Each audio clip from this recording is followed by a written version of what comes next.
आप लोग कक्षा 8 में हैं और अभी मैं जो आप लोगों को पढ़ा रहा हूं आप लोग के कक्षा में आने वाले सामाजिक विज्ञान के तहत भूगोल में यह है नेचुरल और ये जो रिसोर्सेज हैं इन सारे चीज़ों की बात हो रही है, जहां पर हम लोग मिनरल और पावर रिसोर्सेज की बात कर रहे हैं, यानी कि खनिज की बात कर रहे हैं और ऊर्जा बिजली की बात कर रहे हैं। और इस अध्याय के तहत हम लोगों ने अलग अलग कक्षाओं में मैंने अलग अलग कक्षाओं में आप लोगों को अलग अलग कंसेप्ट के बारे में बताया है, जो अभी तक आया है पीएसबीआई के पाठ्यक्रम और पारस प्रकाशन पुस्तक के अनुसार।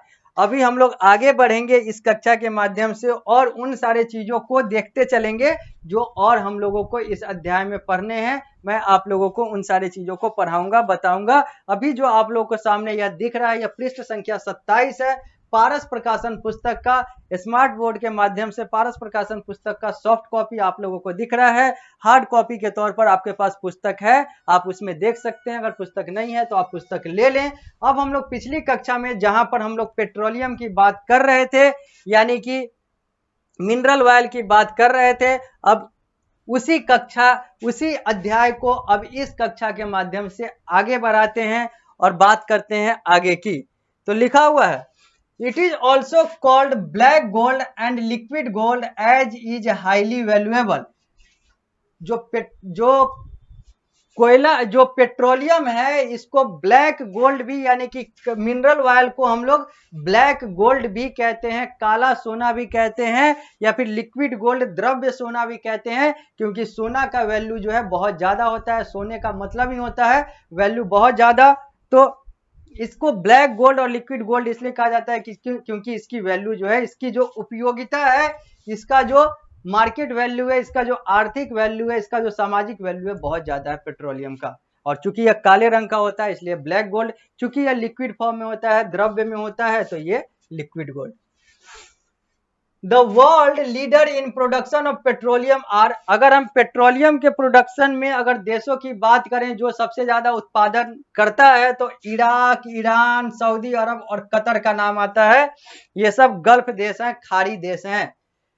USA, Russia, Venezuela and Algeria are also major petroleum producer. USA, रूस, अमेरिका, रूस, वेनेजुएला और अल्जीरिया में भी पेट्रोलियम का उत्पादन अच्छा खासा बहुत अच्छा होता है। अगर भारत की बात करें तो in India petroleum is drilled from the oil field at Digboi in Assam.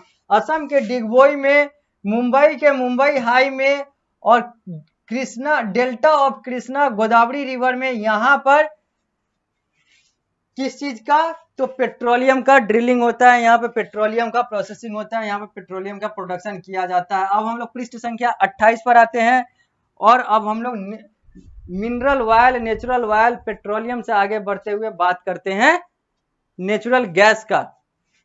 लिखा हुआ है, natural gas occur in the same geological condition as petroleum.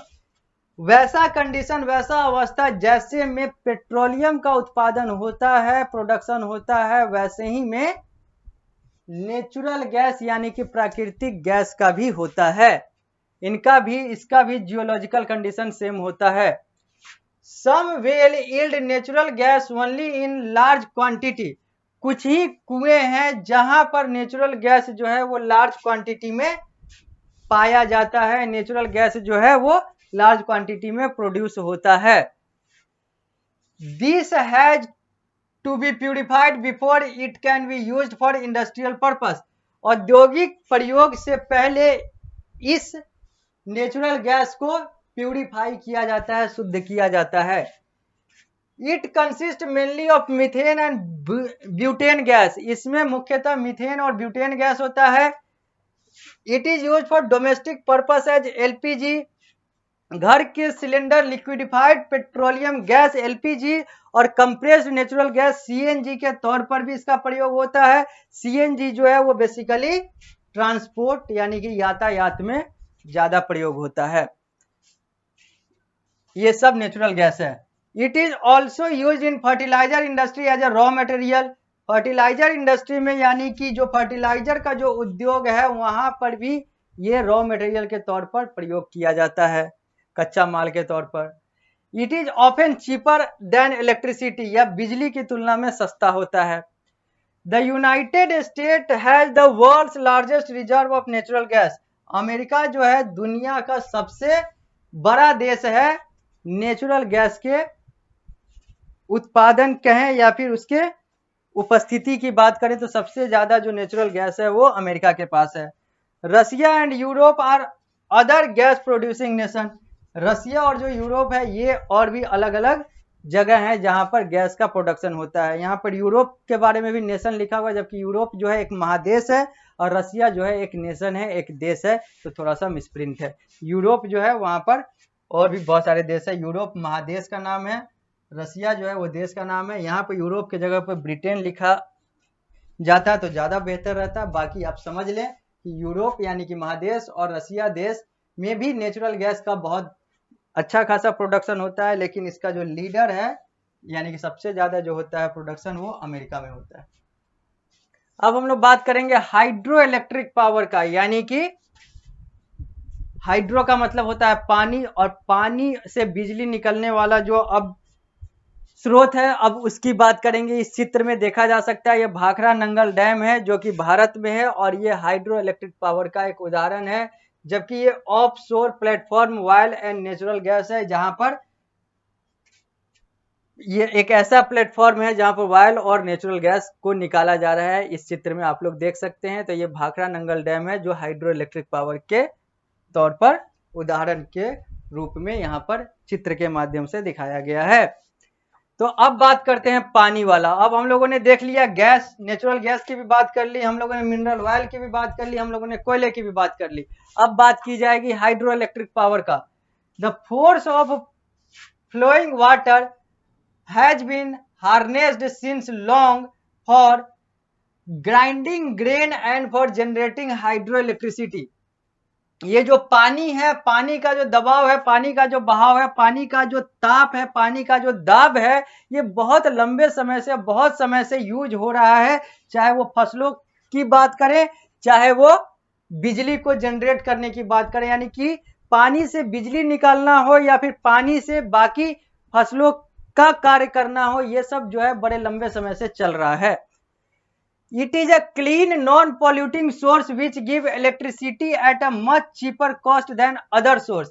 ये जो पानी है, पानी वाला जो स्रोत है, ये सस्ता भी है और ज्यादा ये प्रदूषित भी नहीं होता है, यानी कि ज्यादा प्रदूषण भी नहीं फैलाता है, या फिर कहे तो प्रदूषण होता ही नहीं है इसमें। और यह बाकी जो इलेक्ट्रिसिटी की बात कर ले और बाकी जो पावर स्रोत की बात कर ले, उन सारे चीजों से सस्ता है। Only the initial cost of setting up the hydel power plant, turbine and transmission line is higher compared to other sources. बाकी सोर्स की तुलना में इसका सेटअप कॉस्ट जो है वो महंगा है। इसमें बहुत सारे अलग अलग चीजें लगती है जिसको खरीदने में ज्यादा पैसा लगता है, लेकिन बाद में यह सस्ता हो जाता है। बाद में जो इससे जो लाभ मिलता है, इससे जो फायदा होता है, इससे जो कम खर्च में सारी चीजें हो जाती है, वो जो है इससे जो रिटर्न मिलता है वो जो है वो सस्ता हो जाता है। इसका मतलब ये है कि ये शुरू में महंगा है, बाद में सस्ता है। 20% of the world electricity come from hydel power. अगर हम बात करें वर्ल्ड पूरे दुनिया के बिजली की, तो 20% के आसपास जो बिजली है वो हाइडल पावर यानी कि पानी से ही निकलता है, यानी कि पानी वाले शक्ति से ही बिजली निकलता है। यानी कि ये जो हाइड्रो पावर वाला जो बिजली है ये 20% से ज्यादा दुनिया में यही प्रयोग होता है। Many developed country of the world are sustaining their industry on hydel power. बहुत सारे ऐसे विकसित देश है दुनिया के जो हाइडल पावर पे ही, यानी कि पानी वाले शक्ति ऊर्जा शक्ति पर ही अपने उद्योग को चलाते हैं, जैसे जापान, अमेरिका, स्वीडन, नॉर्वे और Switzerland. In India hydel power is developed and generated by several power plant like. Bharat में अगर बात करें तो हाइडल पावर जो है अलग अलग जगहों पर अलग अलग तरीके से जनरेट किया जाता है। नाम दिए गए हुए हैं Bhakra Nangal, DVC, Hirakud, Gandhi project situated on Jog fall on the river of Sabarmati and Shivasamudram on Kaveri in Karnataka. ये सब कुछ जगह हैं जहां पर हाइडल पावर के काम होते हैं, हाइड्रो पावर के काम होते हैं, यानी कि जल ऊर्जा के काम होते हैं। There are hydel power project in the foothill of Himalayas in the western Ghat and Tata hydel agency grid.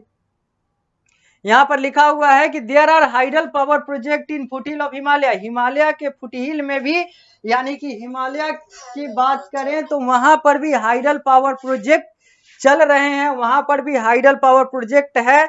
और भारत के वेस्टर्न घाट और टाटा हाइडल एजेंसी ग्रिड जो है, ये सब कुछ जगह है जहां पर भारत में हाइड्रो इलेक्ट्रिसिटी और हाइडल पावर के प्रोजेक्ट चल रहे हैं, कार्य चल रहे हैं। इस कक्षा को हम लोग यहीं पर रोकेंगे। अब हम लोग मिलते हैं अगली कक्षा में, तो इस अध्याय को यही हाइड्रो इलेक्ट्रिक पावर वाले कंसेप्ट में जो अभी बचा हुआ है यहीं से आगे बढ़ाएंगे और आगे की बात करेंगे जो पीएसबीआई के पाठ्यक्रम और पारस प्रकाशन पुस्तक के अनुसार आप लोगों को देखना है।